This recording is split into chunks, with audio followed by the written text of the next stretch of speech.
नमस्कार। आज के इस खास विश्लेषण में हम एक बेहद दिलचस्प ऐतिहासिक सफर पर निकलने वाले हैं।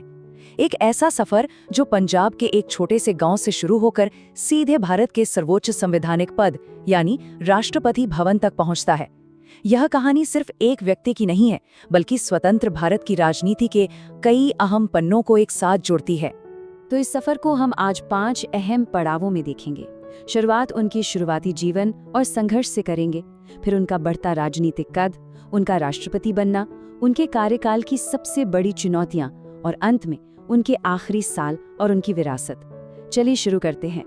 तो आइए इस कहानी के पहले अध्याय से शुरुआत करते हैं, यानी उनका प्रारंभिक जीवन और संघर्ष। अब क्या आप जानते हैं कि उनका असली नाम ज्ञानी जैल सिंह नहीं था? जी हाँ, उनके जन्म का नाम था जरनैल सिंह। ज्ञानी जैल सिंह वो नाम था जिसे उन्होंने बाद में अपनाया और फिर पूरी दुनिया उन्हें इसी नाम से जानने लगी।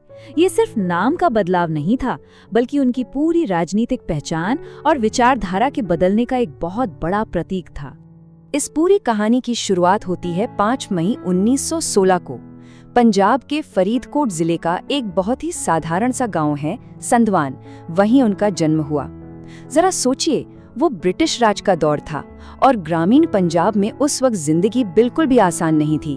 लेकिन इसी साधारण पृष्ठभूमि ने उन्हें जमीन से जोड़ा और यही जमीनी समझ जिंदगी भर उनकी राजनीति की सबसे बड़ी ताकत बनी रही। आजादी की लड़ाई में उनकी एंट्री प्रजामंडल आंदोलन के एक धाकड़ नेता के रूप में हुई। और सच मानिए, ये कोई छोटी मोटी लड़ाई नहीं थी। वो एक ही समय में 2 बड़े मोर्चों पर डटे हुए थे। एक तरफ विशाल ब्रिटिश साम्राज्य था और दूसरी तरफ पंजाब की अपनी रियासती व्यवस्था। इस दोहरे संघर्ष ने उन्हें एकदम निडर और पक्का नेता बना दिया। अब बढ़ते हैं हमारे दूसरे पड़ाव की तरफ, जहां हम देखेंगे कि कैसे राजनीति में उनका कद लगातार बढ़ता चला गया।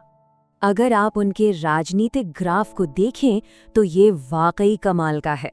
1972 से 1977 तक वो पंजाब के मुख्यमंत्री रहे। फिर वो दिल्ली आए और इंदिरा गांधी की सरकार में केंद्रीय गृह मंत्री जैसी भारी भरकम जिम्मेदारी संभाली। और फिर आया साल 1982, जब वो भारत के राष्ट्रपति बने। मतलब राज्य की राजनीति से सीधे देश की सर्वोच्च कुर्सी तक। क्या गजब का सफर था, है ना? अब सवाल ये है कि ये सब हुआ कैसे? इसके पीछे 2 सबसे बड़े कारण थे।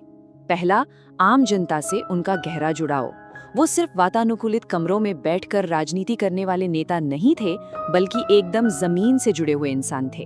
और दूसरा कारण, इंदिरा गांधी के प्रति उनकी अटूट वफादारी।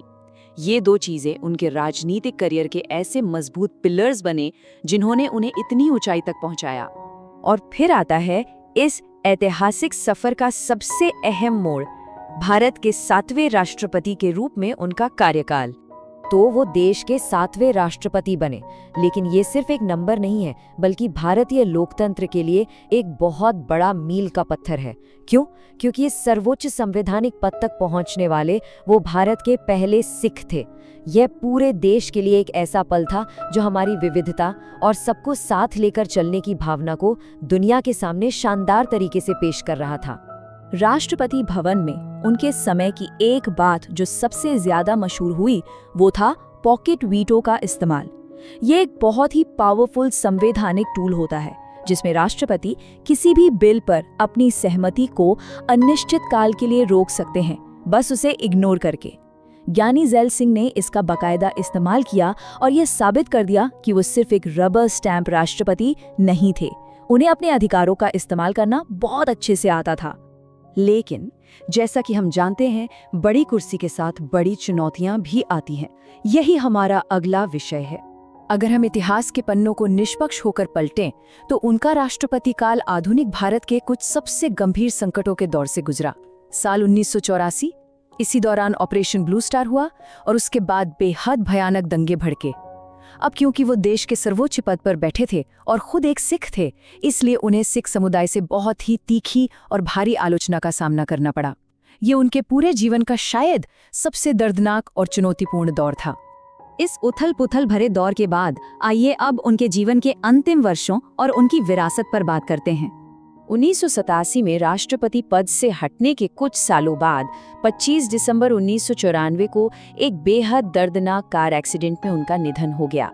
दशकों तक भारत की राजनीति के सबसे बड़े मंचों पर छाए रहने वाले एक दिग्गज नेता का ये बहुत ही अचानक और दुखद अंत था। संधवान के एक साधारण लड़के से लेकर भारत के राष्ट्रपति भवन तक का वो ऐतिहासिक सफर यहीं आकर रुक गया। आज के इस विश्लेषण को खत्म करने से पहले मैं आपके लिए एक सवाल छोड़कर जाना चाहता हूं। जरा सोचिए, इतिहास अंततः उस नेता को किस तरह याद रखेगा जिसकी पहचान एक तरफ तो उसकी बेमिसाल जमीनी पकड़ और राजनीतिक वफादारी से है, लेकिन दूसरी तरफ वो ऐसे समय में देश का मुखिया रहा जब देश अपने सबसे मुश्किल और अशांत दौर से गुजर रहा था। ये एक ऐसा सवाल है जिस पर आप जरूर विचार कीजिएगा। हमारे साथ इस सफर में जुड़ने के लिए आपका बहुत बहुत शुक्रिया।